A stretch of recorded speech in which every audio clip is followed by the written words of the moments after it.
So hello everyone. तुम लोगों को पता होगा कि जो इक्वेशन को बैलेंस करने के लिए जो क्वेश्चन आते हैं वो हर एग्जाम में लगभग 2 से 3 मार्क कैरी करके चलते हैं। हर एग्जाम में लगभग 2 से 3 मार्क कैरी करके चलते हैं। और तुम्हारे बोर्ड में तो इस बार 4 मार्क का क्वेश्चन आया था कि सिर्फ इक्वेशन को बैलेंस कैसे करना है, चाहे वो एक्स वाई बेस्ड क्वेश्चन हो, चाहे असम्पशन रीजन क्वेश्चन हो, चाहे एमसीक्यू क्वेश्चन हो। अगर तुम लोग उसे बहुत ही शॉर्ट तरीके से सॉल्व करना चाहते हो तो ये वीडियो तुम्हारे लिए है।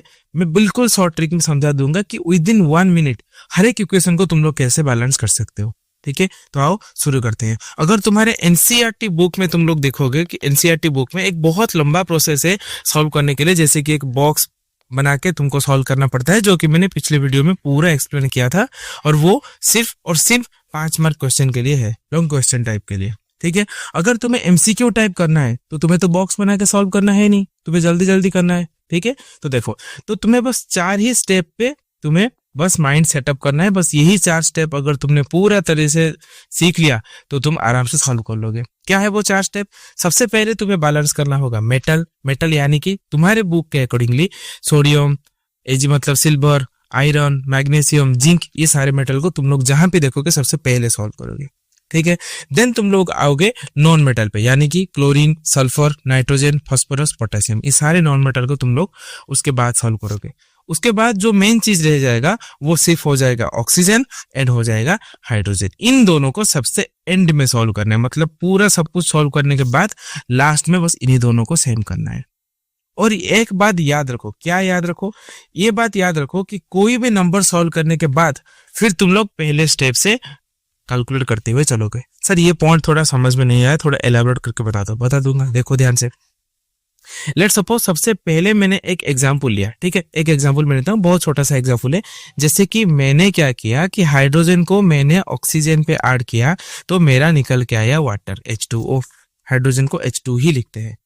तो इस रूल के मुताबिक सबसे पहले हमको सॉल्व करना है क्या? मेटल। तो मुझे यहाँ पे बताओ, यहाँ पे कोई मेटल है क्या? नो सर, कोई भी मेटल नहीं है। उसके बाद हमें सॉल्व करना होता है non metal. Sir non metal है क्या? नहीं सर, कोई भी नॉन मेटल नहीं है। ठीक है, नॉन मेटल भी नहीं है। तो उसके बाद हमें सॉल्व करना पड़ेगा ऑक्सीजन। तो मुझे ये बताओ कि जो रिएक्टेंट साइट है, ये पूरा जो रिएक्टेंट साइट है, इस पूरे रिएक्टेंट साइट में ऑक्सीजन कितना है? ऑक्सीजन 2 है सर। तो राइट साइड में भी प्रोडक्ट में हमें 2 ऑक्सीजन करना पड़ेगा, यानी कि हमें यहाँ पे 2 मल्टीप्लाई करना पड़ेगा। समझ में आ गया? बहुत ही सिंपल है। बट सर जब हम 2 मल्टीप्लाई किए तो हाइड्रोजन का तो स्ट्रक्चर बिगड़ गया। क्यों? क्योंकि हाइड्रोजन ऑलरेडी 2 था। अगर हम 2 मल्टीप्लाई कर दिए तो मुझे ये बताओ हाइड्रोजन 4 होगा कि नहीं? हाँ सर 4 हो गए। बट सर लेफ्ट साइड में तो 2 ही हाइड्रोजन है। सिंपल बात, लेफ्ट साइड में 2 मल्टीप्लाई कर दो, हो गया। अगर मैं पूरा बैलेंस इक्वेशन लिखूं बैलेंस होने के बाद तो ये कुछ ऐसा दिखेगा कि 2H2 plus O2 gives rise to 2H2। हो गया। 1 मिनट के अंदर इक्वेशन सॉल्व। कुछ भी बॉक्स बनाने की जरूरत नहीं, कुछ भी नहीं। ध्यान से देखो, यहाँ पे कैलकुलेट करो, यहाँ पे 2 2 4 हाइड्रोजन और 2 ऑक्सीजन। यहाँ पे कैलकुलेट करो, 2 2 जा 4 हाइड्रोजन और 2 मल्टीप्लाई हो जाएगा यहाँ पे 2 ऑक्सीजन। समझ में आ गया कि नहीं बात? मुझे ये बताओ क्लियर पहले। ये सब नो लिख के कमेंट में बताओ। ठीक है, मैं एक और एग्जांपल तुम्हारे सामने लेता हूँ। एक और एग्जांपल देखो, जैसे कि मैंने कार्बन को ऑक्सीजन पे ऐड किया, मेरा निकल के आया कार्बन मोनोऑक्साइड। CO मतलब कार्बन मोनोऑक्साइड। क्लियर? CO मतलब कार्बन मोनोऑक्साइड। तो मुझे ये बताओ, ये पूरे रिएक्टेंट में सबसे पहले हमको क्या देखना था? मेटल्स। सर कोई भी मेटल नहीं है। उसके बाद हमको देखना था नॉन मेटल्स। ध्यान से यहाँ पे कार्बन नॉन मेटल है, तो सीधा तुम लोग ऑक्सीजन पे मत चले जाना। ठीक है, यहाँ पे देखो कार्बन 1 है, यहाँ पे कार्बन 1 है। सर बात तो सही दिख रहा है हमको। देन हम लोग आते हैं ऑक्सीजन पे। ध्यान से देखो, यहाँ पे तुम्हारे पास है 2 ऑक्सीजन, यहाँ पे तुम्हारे पास है 2 ऑक्सीजन। तो मुझे बताओ राइट साइड में कितना ऑक्सीजन होना चाहिए? सर बात तो 2 ऑक्सीजन होना चाहिए राइट साइड में। मल्टीप्लाई कर दो 2, यहाँ पे 2 मल्टीप्लाई करो। बट सर जब हमने 2 मल्टीप्लाई किया तो सर कार्बन भी तो यहाँ पे 2 बन गया। ठीक बात तुमने कहा। अगर कार्बन 2 बन गया तो तुम कार्बन पे भी मल्टीप्लाई कर दो 2 ऐसे, कार्बन पे भी मल्टीप्लाई कर दो 2 ऐसे। तो पूरा इक्वेशन बैलेंस होने के बाद कुछ ऐसा दिखेगा कि 2 carbon plus O2 gives rise to 2CO। कितना इजी है, समझ में आ गया? अब थोड़ा डिफिकल्ट क्वेश्चन करते हैं, थोड़ा डिफिकल्ट। ठीक है, ज्यादा डिफिकल्ट नहीं, थोड़ा डिफिकल्ट। ठीक है, जैसे कि देखो, जैसे कि मैं एग्जांपल लेता हूं यहाँ पे Fe। जिसपे मैं कुछ वाटर ऐड करता हूं यानी कि H2O, जो हमारे बन के निकल के आता है Fe3O4 एंड उसके साथ निकलता है हाइड्रोजन गैस। ये जो सारा एग्जांपल मैं करवा रहा हूं तुम लोग अपने बुक में देख लेना, ठीक है। तुम्हारे बुक में ये सारे इक्वेशंस ऑलरेडी प्रेजेंट हो गए। मैं ये कुछ भी इक्वेशन अपने मन में से नहीं कर रहा हूं, तुम्हारे बुक में ये ऑलरेडी प्रेजेंट हो गए, ठीक है। ध्यान से देखो। तो सबसे पहले आपने क्या कहा था, सबसे पहले मैंने कहा था मेटल को चेक करना। सर यहाँ पे आयरन मेटल है, आयरन यहाँ पे 1 है और सर यहाँ पे तो 3 आयरन है। सबसे पहले यहाँ पे 3 मल्टीप्लाई करो, आयरन को 3 बना दिया, मेटल का काम खत्म। देखो और कोई मेटल है क्या? नो सर और कोई मेटल नहीं दिख रहा है फिलहाल। अभी तो यहाँ पे आयरन है, ऑक्सीजन है, हाइड्रोजन है। आयरन तो मेटल है, नॉन मेटल कोई भी नहीं है। बस आयरन के सॉल्व होने के बाद हमें ऑक्सीजन और हाइड्रोजन को सॉल्व करना है। क्लियर बात, इतना बात पक्का। जब तुमने आयरन को 3 करवा दिया फिर तुम कहाँ पे आओगे? फिर तुम आओगे ऑक्सीजन पे। ध्यान से देखो बाबू, ये जो पूरा तुम्हारा जो ये रिएक्टेंट है, ये पूरे रिएक्टेंट में बस एक ही ऑक्सीजन प्रेजेंट है यहाँ पे, एक ही ऑक्सीजन प्रेजेंट है यहाँ पे। पर राइट साइड में ये जो पूरा प्रोडक्ट तुम्हारे है, ये जो पूरा प्रोडक्ट तुम्हारे पास है, ये पूरे प्रोडक्ट में कितना ऑक्सीजन है? पूरे प्रोडक्ट में 4 ऑक्सीजन है। तो सर ये तो नाइंसाफी हुआ, हमें लेफ्ट साइड को भी 4 बनाना पड़ेगा। अगर तुम्हें लेफ्ट साइड को 4 बनाना पड़ेगा तो सिंपल तुम लोग यहाँ पे क्या करोगे? 4 से मल्टीप्लाई करोगे।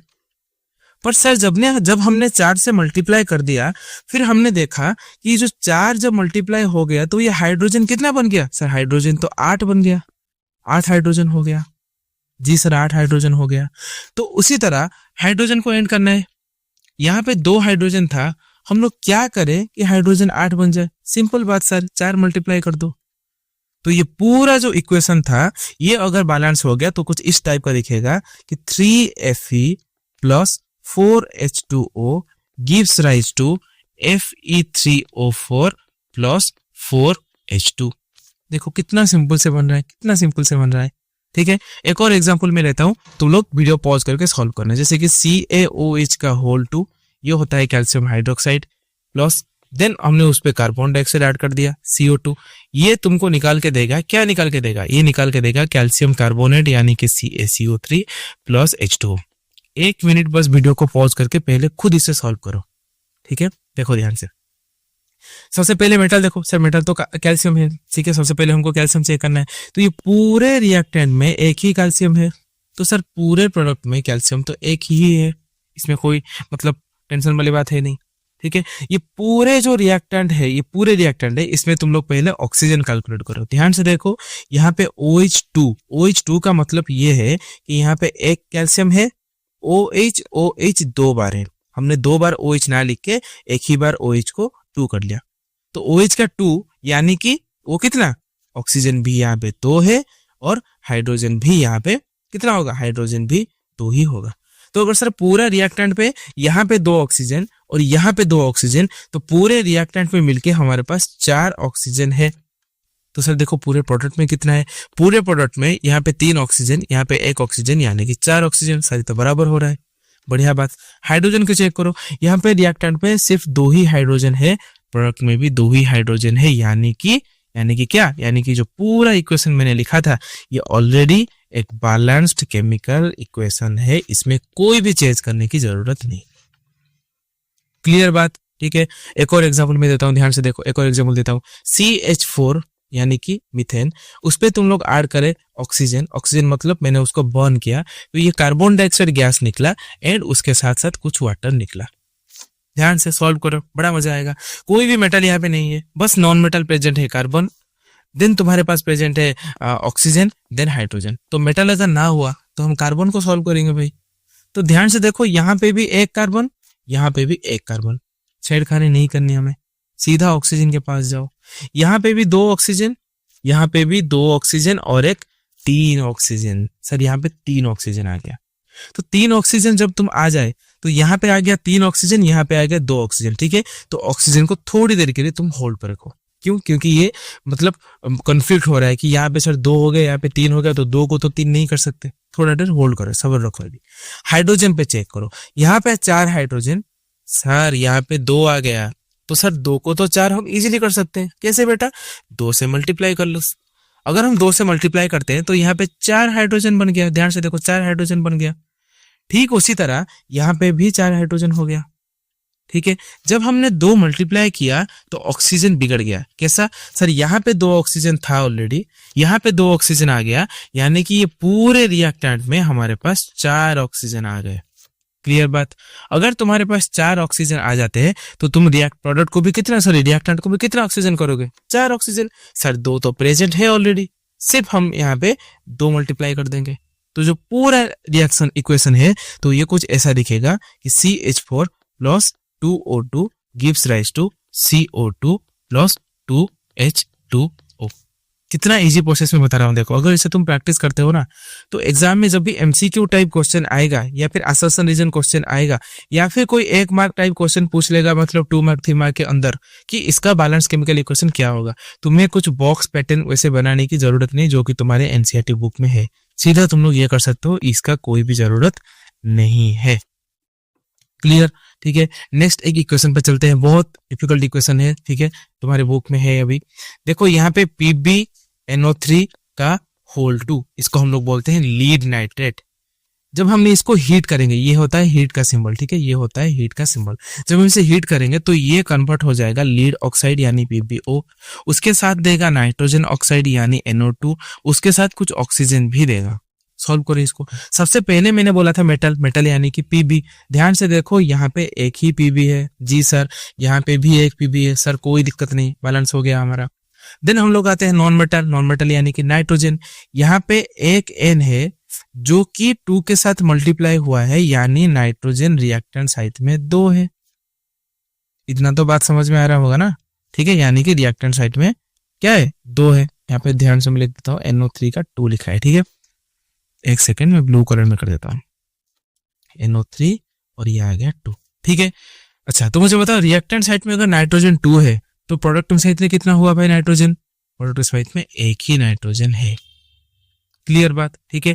थोड़ी तरफ होल्ड करो, यहाँ पे देखो, यहाँ पे ऑक्सीजन कितना है, ऑक्सीजन सर यहाँ पे 6 ऑक्सीजन है, 6 ऑक्सीजन है यहाँ पे, पर सर यहाँ पे तो 2 एक 3 है। तो ये हम कैसे करें, यहाँ पे कॉन्फ्लिक्ट आ गया, ठीक है।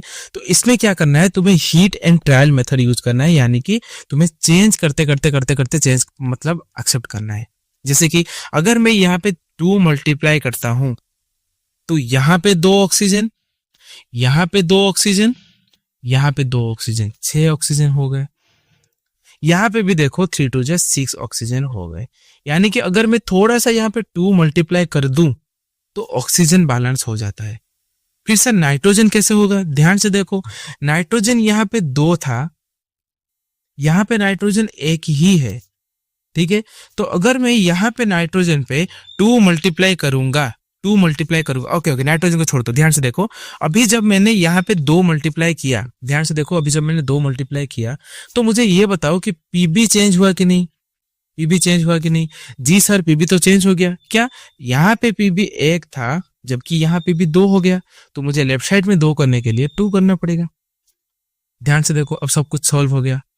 यहाँ पे 2 Pb है, यहाँ पे भी 2 Pb है, यहाँ पे ऑक्सीजन है 3 2 6, 6 2 12, जबकि यहाँ ऑक्सीजन है 2 and 2 and 2 6। यहाँ नाइट्रोजन है बस 2, यहाँ पे नाइट्रोजन कुछ भी नहीं। तो मुझे ये बताओ यहाँ पे मुझे और कितना ऑक्सीजन कितना नाइट्रोजन चाहिए। मुझे यहाँ पे चाहिए 6 ऑक्सीजन, मुझे यहाँ पे चाहिए क्या, मुझे यहाँ पे चाहिए 4 नाइट्रोजन। क्यों, क्योंकि नाइट्रोजन 2 और 2 4 हुआ था। अगर यहाँ पे एक ही नाइट्रोजन है तो मैं सीधा अगर 4 मल्टीप्लाई करूं तो 4 नाइट्रोजन आ जाएगा। ध्यान से, कोई भी जल्दबाजी नहीं करनी, ठीक है। अगर तुम्हें कोई दिक्कत हो रहा है मैं फिर से लिख के समझाता हूँ, मुझे लग रहा है तुम्हारा थोड़ा मतलब तुम प्रॉब्लम फेस करो। जैसे कि यहाँ पे मैं एक और बार लिख दे रहा हूँ, PbNO3 का ये रहा होल 2, देन रिएक्शन ये आ गया क्या PbO, देन ये आ गया NO2, ये आ गया O2। इसीलिए तो सबसे पहले मैंने कहा ये डिफिकल्ट रिएक्शन है, एग्जाम में आ सकता है। सबसे इजी बात है, तुम इसे रट लो। अगर नहीं रखना है तो ध्यान से देखो, यहाँ पे एक Pb था कोई भी चेंज नहीं, यहाँ पे एक Pb था कोई भी चेंज नहीं, नाइट्रोजन एक था 2 से मल्टीप्लाई हुआ यानी कि 2 नाइट्रोजन, यहाँ पे फिर भी एक नाइट्रोजन। ऑक्सीजन 3 2 6 था, यहाँ पे 2, यहाँ पे 2, यहाँ पे 1। तो अगर यहाँ पे मैं एक और ऑक्सीजन बढ़ा लूं तो ये 6 हो जाएगा, इसीलिए मैंने यहाँ पे 2 मल्टीप्लाई किया था। अब ऑक्सीजन को देखो, यहाँ पे 2 ऑक्सीजन 2 मल्टीप्लाई हुआ है, यहाँ पे भी 2 ऑक्सीजन, यहाँ पे भी 2 ऑक्सीजन। यानी कि ऑक्सीजन पूरा इसमें कितना है, 6 ऑक्सीजन है। ठीक उसी तरह यहाँ पे भी 3 2 6 ऑक्सीजन है, पर जब मैंने यहाँ पे 2 मल्टीप्लाई कर लिया तो पीबी भी 2 हो गया, तो उसके लिए हमें यहाँ पे भी 2 पीबी करना होगा, पीबी भी 2 हो गया। पर जब मैंने पीबी को 2 किया तो ध्यान से नाइट्रोजन के देखो, नाइट्रोजन ऑलरेडी 2 था, फिर अभी भी मैंने 2 मल्टीप्लाई कर दिया, यानी कि नाइट्रोजन हो गया 4। तो उसके लिए तुम्हें यहाँ पे 4 मल्टीप्लाई करना पड़ेगा, हो गया 4 नाइट्रोजन। जब तुमने 4 मल्टीप्लाई किया, अभी चेक करो सब कुछ सेम हुआ कि नहीं। जब तुमने 4 मल्टीप्लाई किया, ऑक्सीजन कितना हो गया, यहाँ पे 2 ऑक्सीजन, यहाँ पे 2 थे, 4 मल्टीप्लाई हो गए यानी कि 8 ऑक्सीजन, यहाँ पे 2 ऑक्सीजन यानी कि कुल मिला के 12 ऑक्सीजन। यहाँ पे 3 2 6 ऑक्सीजन था, 6 पे फिर 2 मल्टीप्लाई हो गए यानी कि यहाँ पे भी 12 ऑक्सीजन। पीबी भी यहाँ पे 2 है, पीबी भी यहाँ पे 2 है, नाइट्रोजन यहाँ पे 2 2 4 है, नाइट्रोजन 4 है, यानी कि परफेक्टली बैलेंस्ड इक्वेशन। क्लियर, ठीक है। एक और एग्जांपल मैं देता हूँ, तुम लोग मुझे करके देना, ठीक है। एक और एग्जांपल मैं देता हूँ, ध्यान से देखो। जैसे कि एग्जांपल है NaCl, इसका नाम क्या है, सोडियम क्लोराइड। इसको अगर तुम ब्रेक करोगे तो ये आ जाएगा Na+Cl2 यानी कि क्लोरीन गैस। तो सबसे पहले मैंने कहा था तुम्हें देखना है क्या, मेटल देखो, यहाँ पे सोडियम का 1 है, यहाँ पे सोडियम का 1 है, कोई दिक्कत नहीं सर। नॉन मेटल सर यहाँ पे 2 आ गया, तो गलत बात है, यहाँ पे 1 ही है, तो हम क्या करेंगे, 2 मल्टीप्लाई कर देंगे। जब हमने 2 मल्टीप्लाई किया तो Na भी 2 हो गया, तो उसको बैलेंस करने के लिए यहाँ पे भी 2 मल्टीप्लाई करो, हो गया सर, बिल्कुल हो गया। ठीक उसी तरह एक और एग्जांपल में तुम लोग मुझे कमेंट सेक्शन में बताना कि AgCl, इसको ब्रेक करोगे तो ये हो जाएगा Ag+Cl2। इसको मैं यूं इसीलिए करवा रहा हूं क्योंकि ये सारे जो रिएक्शन है तुम्हारे बुक में ऑलरेडी प्रेजेंट है, बहुत हेल्प आएगा तुम्हें, ठीक है। ओके, एक और एग्जांपल जैसे कि देख लो, CaCO3, इसको तुम अगर ब्रेक करोगे तो ये निकल के आएगा CaO+O2। ध्यान से देखो, बैलेंस करो। मेटल कैल्शियम 1 है, मेटल कैल्शियम 1 है, नॉन मेटल कार्बन 1 है, नॉन मेटल कार्बन, सॉरी मैंने यहाँ पे थोड़ा गलत लिख दिया, यहाँ पे हो जाएगा CO2, ठीक है, यहाँ पे हो जाएगा CO2, यहाँ पे हो जाएगा CO2, ठीक है। ओके, नॉन मेटल कार्बन यहाँ पे 1 है, नॉन मेटल कार्बन यहाँ पे 1 है, ऑक्सीजन 3 है, ऑक्सीजन ये 1 ये 2, यानी कि ये पूरा इक्वेशन है, ये ऑलरेडी बैलेंस्ड है, इसमें कोई भी छेड़खानी करने की जरूरत नहीं। क्लियर बात। नेक्स्ट एक एग्जांपल देता हूं, जैसे कि जिंक आ गया, उसमें तुम लोग क्या किए, उसमें तुम लोग हाइड्रोक्लोरिक एसिड ऐड कर दिए यानी कि HCl, तो ये बन गया ZnCl2 और उस पे निकल के आया हाइड्रोजन गैस। क्या कहा था मैंने, याद करो क्या कहा था, सबसे पहले मेटल देखना है। मेटल तो सर जिंक 1 ही है, यहाँ पे जिंक 1 ही है, बहुत बढ़िया बात। नॉन मेटल देख लो सर, यहाँ पे 1 नॉन मेटल है क्लोरीन, यहाँ पे 2 आ गया, तो बैलेंस तो करना पड़ेगा। क्या करोगे बैलेंस करने के लिए, यहाँ पे 2 मल्टीप्लाई करोगे। पर सर जब हमने 2 मल्टीप्लाई कर लिया, हाइड्रोजन भी 2 हो गया, यहाँ पे भी 2 हाइड्रोजन हो गया, कोई दिक्कत नहीं, पूरा सॉल्व हो गया। एक Zn था यहाँ पे, एक Zn हो गया, क्लोरीन 2 हो गया, क्लोरीन 2 था, हाइड्रोजन 2 हो गया, हाइड्रोजन 2 था। कितना इजी है बताओ, ठीक है।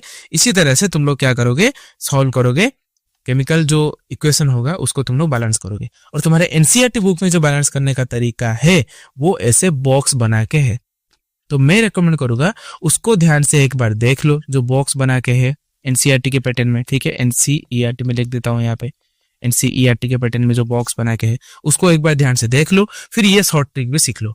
जैसा क्वेश्चन एग्जाम में आएगा वैसे क्वेश्चन तुम लोग करोगे। क्लियर बात, ठीक है।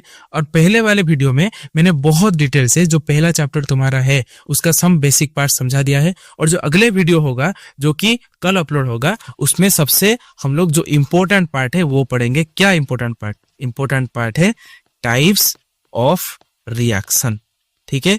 बहुत अच्छी तरह से मैं समझाऊंगा। अगर एक बार पूरा कॉन्सेप्ट क्लियर हो गया तो 100% एग्जाम के लिए तुम प्रिपेयर हो जाओगे, ठीक है। तब तक के लिए थैंक यू। अगर मेरा एक्सप्लेनेशन और वीडियो अच्छा लग रहा है तो वीडियो को एक लाइक जरूर कर देना, ठीक है, और दोस्तों को भी शेयर कर देना ताकि वो भी एक्सप्लेनेशन को अच्छे से देख के सीख पाए, ठीक है। तब तक के लिए थैंक यू।